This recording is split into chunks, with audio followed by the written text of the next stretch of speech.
And welcome back, everyone, to Pokemon Team Creation Series. From Okaha, we have the question of, what is Gamera? Gamera. What is Gamera's Pokemon? I can't do his song because I did. He's on Gamera. I don't know Gamera as well as I do Godzilla, but I'm aware of Gamera. Gamera, the giant turtle kaiju who's protector of Earth, guardian of the planet, and friend of kids. And so they're gonna be a turtle heavy team, but that doesn't mean it's all turtles. Right out the gate, his starter, his main go-to mon in any battle, I think it's gotta be Terrapagos. I think I had pronunciation there for a moment. Visually, he's actually probably the closest thing we have to Gamera visually. Mind you, it's still a turtle that it doesn't look 1-to-1 like Gamera, but still, I think Terrapagos in this form is the best, one of the best analogs to Gamera, particularly when Gamera's flying around. Now, with that said, you'll notice I don't have the terrestrialized stellar form of Terrapagos here. And that's due to the fact that I actually don't think his Terrapagos would be the one that I don't think he'd use the effect. There's nothing lore-wise that really works for using that with Gamera, as far as I can tell. Yes, he can draw on mana, but I have a different mana on the team that's representing that.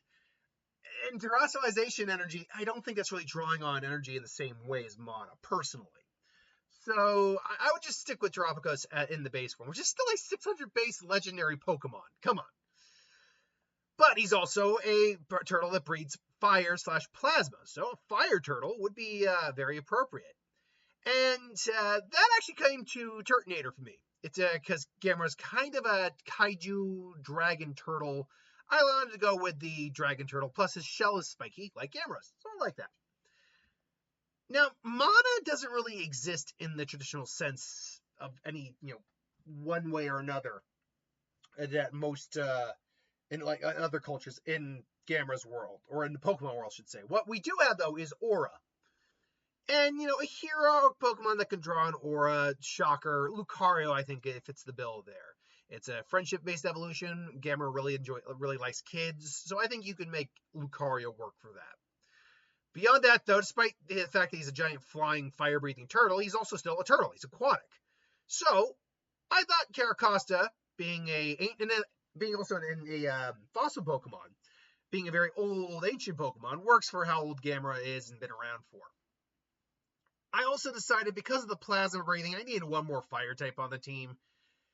And instead of just kind of picking from a random assortment, because most of the other fire Pokemon, if not all of them, don't use plasma, they just use straight fire. So I couldn't just create that. I decided to just throw Torkoal in. Makes sense. He is the first fire turtle we had. So I dig on that quite a bit. Finally, though, his title as, he's protector of the earth, protector of, of the balance and all that. Well, we have a Pokemon for that as well. But I went beyond that. We had Mega Baxcalibur last week. Spoilers.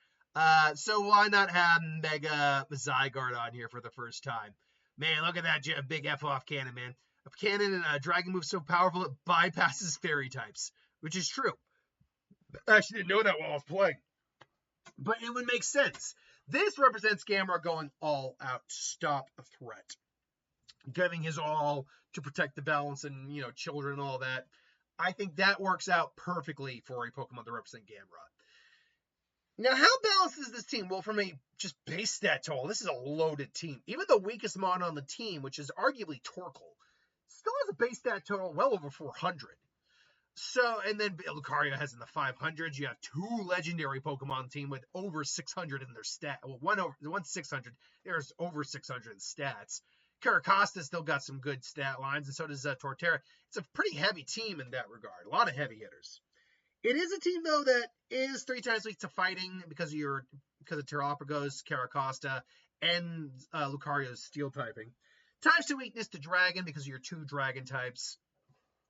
Times 2 weakness to rock, weirdly enough, because of your 2 fighting types. And then a times 4 weakness to ground. The ground kind of took me by surprise when I looked at this. But, yeah. Luckily, your Terapagos and your Zygarde should be able to cover the ground weakness.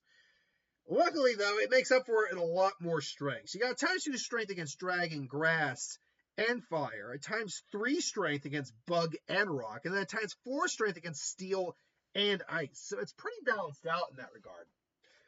Now, I'm going to tell you I'm going to just spoil it right now. In terms of the regions you can literally just have no issue with whatsoever, Kanto and Hoenn, you're not going to have a single issue with.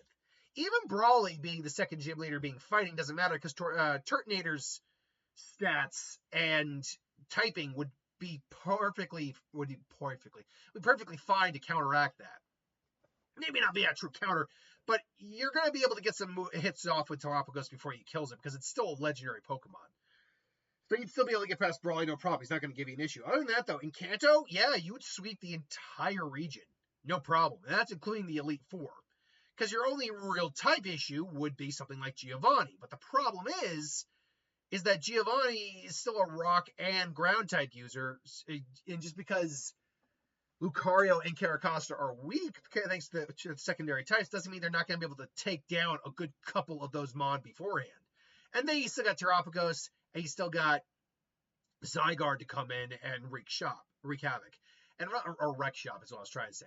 And Blue's not going to be a problem. His team just isn't really designed for to deal with a team like this, particularly against Mega Zygarde. Terapagos alone, he doesn't have a fighting type, so yeah. And then in Hoenn, quite frankly, his team does so well against Steel and Rock that Steven would be screwed. There are no ground type gym leaders or Elite Four members, so the biggest weakness this team has isn't a factor. Even fighting, you deal with the main fighting issue early on and still keep going. Yeah, no, you become champion of both Hoenn and Kanto, I'd say guaranteed. Honestly, in Johto, the only issue itself is Lance. Like, that's it. And even then, Lance, I think, is a strong maybe. But he does have 3 Dragonites, and he also has Gyarados, Aerodactyl, and Charizard, which you really don't have strong answers for. But yes, you got a water type to deal with the rock typing of Aerodactyl, sure. But other than that, you actually will struggle a little bit with those first 3 Mon. Gyarados using Intimidate is never great. And you really got to make a choice of how to take that Gyarados down. So you got to switch to a typing that would be neutral. So Lucario, hopefully you have something other than fighting moves on it. And then just hope. And then Charizard could come in and take care of the Lucario. So you got to switch out of that. Probably switching to Caracosta, who you're going to duke it out with Charizard for a bit. It doesn't have the stats to just straight out kill Charizard when they're equal leveled. And then he's going to bring out Aerodactyl, which again, you just don't have a good answer for. So one of your Mon's probably gone at that point. And then you got the 3 Dragonites, which, yes, you do have 2 Dragon Pokemon to deal with that, but really only one's going to be able to truly deal with it in terms of Zygarde. And even then, that is debatable, to say the least. So, yeah. I'd say it's a strong maybe, but you definitely could. All the other regions, though, you do struggle in some manner.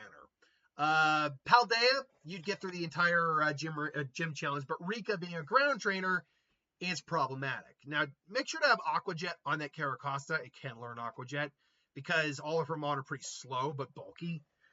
Otherwise, you don't have an immediate answer for that. You will probably have to go toe-to-toe with a lot of her Mon. Otherwise, you should be fine, if I'm going to be honest. Yeah, there's really no other typing that you have a weakness against in the Elite Four, and Gita's a joke against this team. But the rest of the rest of the gyms, look, in Unova, in Galar, it's actually probably a yes. Mind you, though, you will have to get past B with 3 of your Mon being weak to fighting. And even though you have a legendary on your team at that point, this is an early game. This is 4th gym in with a fully evolved Machamp and Gigantamax, or Dynamax. Yeah, no, it's Gigantamax. That's a strong maybe, because Lucario and Caracosta, first off, you won't have Caracosta. You're going to have Tortuga before you're just not at the level yet for Caracosta, which that's problematic because that thing's then going to go down fast, which leaves you with Lucario, Terapagos, and Turtonator. Turtonator, you probably want to save Turtonator, or not, sorry, use Turtonator, get what you can off on there.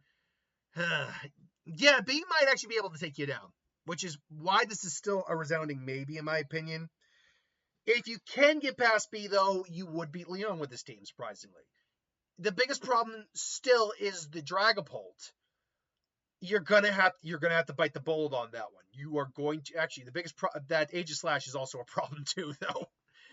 So you might have to just straight go into Zygarde for that. Use a ground type move, take down the steel typing for it, or take it down using its steel weakest to ground, being a steel type. Dragapult comes out next. Luckily, Zygarde's got the perfect a good typing to resist it because its Dragon Breath is among the weaker dragon moves out there. If it had Dragon Darts, we could be having a very different conversation. And then Haxorus, it will Dragon Dance, but you'll be able to take it down without too much difficulty, I'd argue. Granted, we don't know how its final move really works in a traditional sense. Like, does it have like a recharge time? My guess is it has to have a recharge time. All the other moves, because let me rephrase that. All the other moves in ZA have cooldown times, and things like Hyper Beam or Frenzy Plant, anything like that. They cause you to stagger for a bit, hence a recharge. I'd have to assume that something like that attack would also have a recharge. I have to. If something like Roar Time has it, that move has to have it too. Which means you will be left vulnerable in certain aspects. Like his Dragapult probably being able to, his Haxorus getting a Dragon Dance off. One Dragon Dance, I believe, puts its speed over yours. And that means now that thing, your Mega Zygarde is going to be taking hits. That said, even if Mega Zygarde goes down, you're going to wipe out at minimum half his team. Probably more, 4 or so. And you still have enough Mon on the team to cover the rest of the weaknesses this team would Hismon give, or Hismon present. So I would say yes, you could still beat Leon. What about the remaining 4? Sinnoh, you will run into Maylin, and Maylin is a problem. Yeah, you'll just run into Maylin as a problem. That's another one. And the same issue is true in Kalos as well. Karina's the third gym fighting type. You're going to run into a problem both gyms. It's just you are going to run into that problem. If you can get to the champions, though. Well, first off, you still have to get through Bertha as well. That's not going to be as easy as you hope. If you can get past Bertha, though, you should be okay. There's no direct type strong against you after that. Cynthia, though, is problematic because Cynthia starts with Spiritomb. Terapagos is not going to be useful against Spiritomb, even with rock moves on its side. Like, I think it's got Gemstorm or something like that. You're going to have to switch into something else, and it's just going to be kind of like a big freaking free-for-all on that front. And there's no guarantee that you're going to be walking out with all those Mons after getting rid of Spiritomb. My guess is you're going to I might say go Torkoal first, because Torkoal, you have 2 fire types to deal with the Roserade, so Torkoal's the more sacrificial lamb of those two.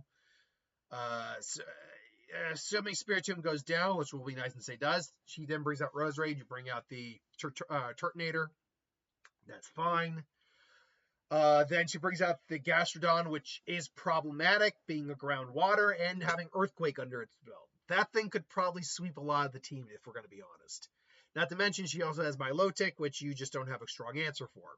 And not to mention that, she also has Lucario, which you don't have many good answers for at that point. And then you deal with the Garchomp. I'd say it's a maybe, but it's a maybe I'm not confident in. In Kalos, though, frankly, you could probably beat, if you get past Karina, you could probably beat Diantha, though Mega Gardevoir might be problematic.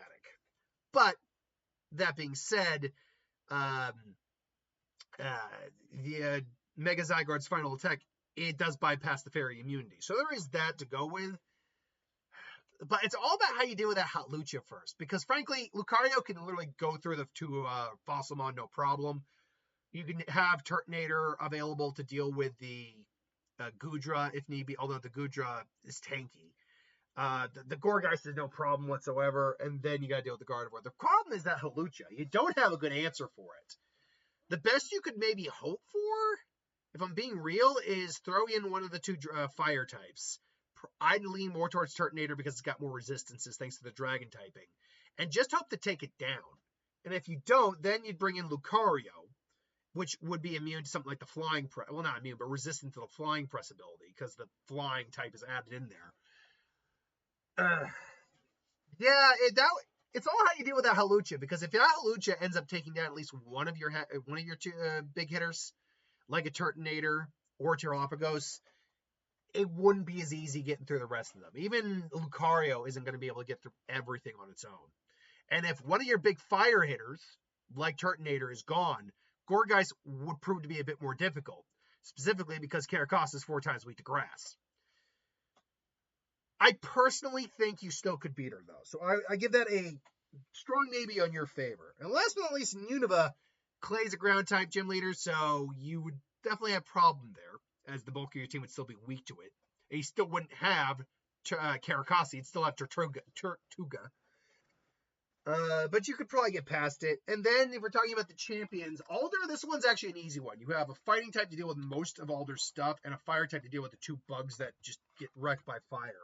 Not to mention Caracosta is pretty useful against the Volcarona, as is the Zygarde, so that'd be pretty easy. Iris, though, the Hydreigon could make quick work of a lot of this team if you're not careful. And that's just the Hydreigon. Haxorus, if that thing gets some Dragon Dance off and you don't get Zygarde out in time, you could be looking basically death in the face on that one. Yeah, but that's my thoughts. That is the Pokemon team for Gamera. Let me know what you think. Do you agree, disagree? What would you do differently if you do disagree? Let me know in the comments below. But thanks for watching. Hope you enjoyed. See you next time.